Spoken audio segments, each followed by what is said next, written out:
अस्सलाम वालेकुम दोस्तों, आज हम एक अहम अंग्रेज़ी लफ्ज़ का मतलब समझेंगे जो है विसिनिटी। विसिनिटी का मतलब होता है अक्सात या करीबी इलाका।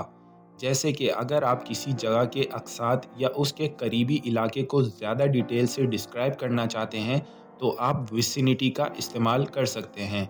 फॉर एग्ज़ाम्पल, अगर आप किसी होटल के बारे में बात कर रहे हैं और उस होटल के करीबी इलाके में क्या-क्या फैसिलिटीज़ हैं जैसे कि रेस्टोरेंट्स, शॉपिंग सेंटर्स या टूरिस्ट अट्रैक्शंस, तो आप कह सकते हैं the hotel is located in the vicinity of several restaurants and shopping malls. इसका उर्दू तर्जुमा होगा होटल कई रेस्टोरेंट्स और शॉपिंग मॉल्स के करीब है। इस तरह विसिनिटी लफ्ज़ अक्सात या करीबी इलाके को ज़ाहिर करने के लिए इस्तेमाल होता है। मिलते हैं नेक्स्ट वीडियो में। खुदा हाफिज़।